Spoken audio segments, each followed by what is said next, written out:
वाणिज्य कर विभाग परिसर में पंजाब के ड्राइवर बलवीर सिंह के नेतृत्व में जानकारी मिलने पर भारतीय उद्योग व्यापार मंडल के प्रदेश वरिष्ठ महामंत्री ज्ञानेश मिश्र व महानगर अध्यक्ष गुरजिंदर सिंह के नेतृत्व में यूपी युवा ट्रांसपोर्ट एसोसिएशन के संरक्षक श्याम शुक्ला, व्यापार मंडल के महामंत्री मनीष गुप्ता सोलोनी व महेश सोनी, वरिष्ठ उपाध्यक्ष शशांक दीक्षित, युवा महामंत्री मनोज विश्वकर्मा व विनायक पोद्दार, पवन गौड़, ट्रांसपोर्टर मयंक नारंग, आदित्य तिवारी, लवी गांधी, कमलेश मिश्र आदि पहले पोस्टमार्टम हाउस गए।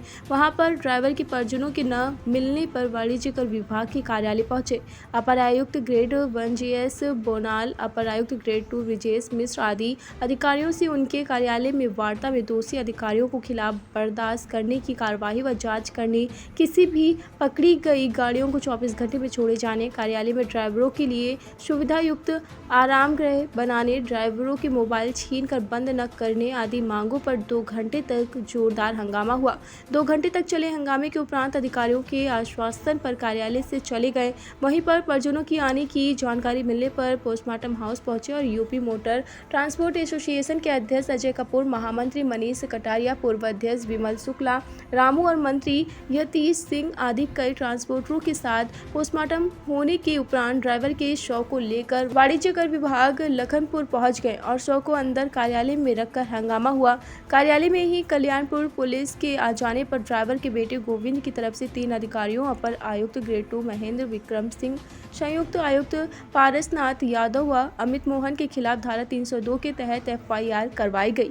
FIR की कॉपी मिलने पर ड्राइवर का बेटा गोविंद एक गाड़ी में पिता के शव को लेकर पंजाब चला गया। प्रमुख रूप से राजेंद्र सिंह, बंटी, गुलशन छावड़ा, गंधर्व भाटिया, AB त्रिपाठी आदि कई ट्रांसपोर्ट व व्यापारी मौजूद थे। यूपी मोटर ट्रांसपोर्ट एसोसिएशन ने ड्राइवर की पत्नी के नाम 5 लाख रुपए देने की घोषणा की।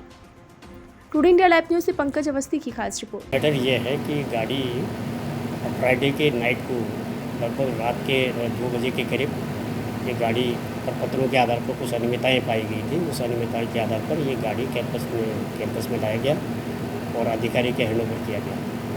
बात यह है कि इनके परिवार में जो भी मिसहैपनिंग हुई होगी उसमें विभाग के या किसी अधिकारी को कोई वाकयात मामला संज्ञान में नहीं आया है। जैसे कि पेपर में भी निकला है कि इनके परिवार की किसी बेटे का यानी कि इनके बेटे की डेथ हो गई थी। तो इस डेथ के संबंध में हमको कोई जानकारी नहीं थी, ना मेरे अधिकारी को रहा है। जहाँ तक बात यह है कि गाड़ी कैंपस में लाने की, तो प्रपत्रों के आधार पर जो कमियाँ थी उसके आधार पर गाड़ी कैंपस में लाया गया। वाहन चालक है उनका भी प्रॉपर बयान दर्ज कराया गया है अधिकारी ने। और कल जब नोटिस देने की बात आई तो उसमें पहले तो नोटिस देने से पहले तो उनके फ़ोन पर संपर्क करने की कोशिश किया गया। जब फ़ोन पर संपर्क करने की कोशिश किया तो बैल जारी थी, लेकिन वो रिसीव नहीं हुआ। तो अधिकारी ने ये कहा कि भाई जा करके ज़रा देखें कि गाड़ी में है भी या नहीं ड्राइवर।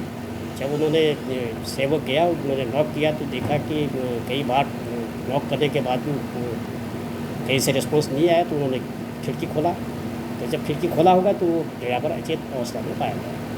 तुरंत उन्होंने अधिकारी को अवगत कराया कि साहब ड्राइवर की मतलब जो है स्थिति ये है। और हमारे अधिकारी ने तुरंत जो मालिका स्वामी है उसको इत्तला की, उनको फ़ोन करके बुलाया गया और वो आए। उसके बाद तुरंत फर्स्ट एड देने के लिए हॉस्पिटल की जो एम्बुलेंस वगैरह उसको मंगवाया गया और बाकायदा मालिका स्वामी भी साथ में रहा है उसमें। और उनको फर्स्ट एड देने के लिए वो हॉस्पिटल यहाँ हेलेड हॉस्पिटल लिया गया और जहाँ डॉक्टर ने उनको घोषित किया।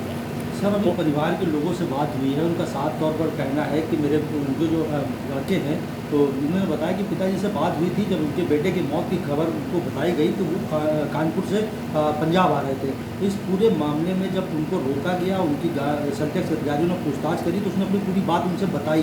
उसके बावजूद अधिकारियों ने उनको नहीं जाने दिया। इसका क्या मामला? नहीं, इसका कोई मैटर इस तरह का नहीं है। हमारे अधिकारियों को किसी तरह कोई संज्ञान नहीं लाया गया। मैं आपको फिर भी अभी आश्वस्त कर दूँ कि जिस समय ये गाड़ी लेके आए भी, उसके बाद अगर माल के स्वामी और वाहन के स्वामी और ट्रांसपोर्टर को अगर उनके परिवार के मिसहैपनिंग के बारे में कोई जानकारी थी तो उनको तुरंत जो है वो उनकी व्यवस्था कर देनी चाहिए थी।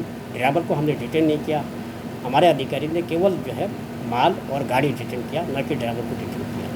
और ये मामला अगर उनके ट्रांसपोर्टर को, माल के स्वामी को या वाहन के स्वामी को अगर ये उनकी जानकारी में थी तो उनकी व्यवस्था कर सकते थे। कि वो ड्राइवर को भेज सकते थे।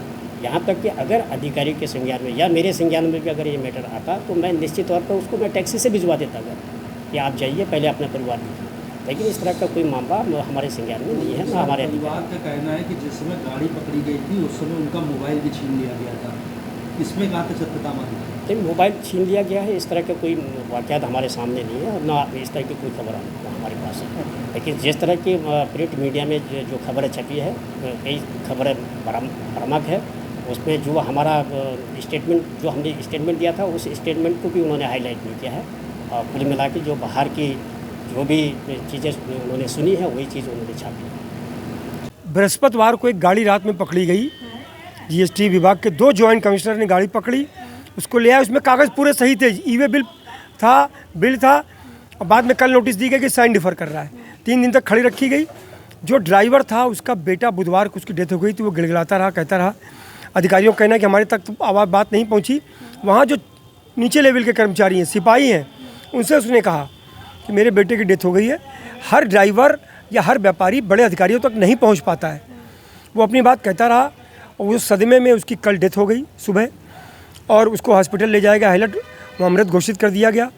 हम लोग ये पूरा एक इस तरह से मानवता विरोधी काम किया गया। मानवता का ध्यान नहीं रखते हुए यहाँ के अधिकारी, अगर कोई भी गाड़ी लाई जाती है, यहाँ बैठने की व्यवस्था नहीं, सोने की व्यवस्था नहीं, आदमी ऐसे ही बीमार हो जाएगा। और जब जिसके साथ इतनी बड़ी घटना हुई, बेटा जिसकी डेथ हो गई हो, उसके क्या हालात होंगे हम समझ सकते हैं, आप भी समझ सकते हैं। ऐसी स्थिति में व्यापारी के साथ भी गलत हुआ। ड्राइवर को यहाँ पर जिस तरह से उसका मानसिक उत्पीड़न हुआ, उसकी डेथ हो गई।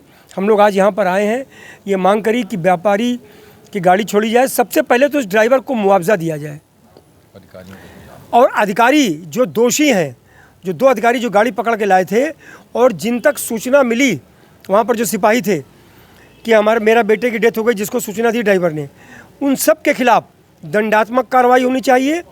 और हम तो ये बात करेंगे कि जो ड्राइवर का बेटा अभी मिलेगा हमें, उसकी तरह तो उसने ये कहा है कि हम FIR करवाएंगे।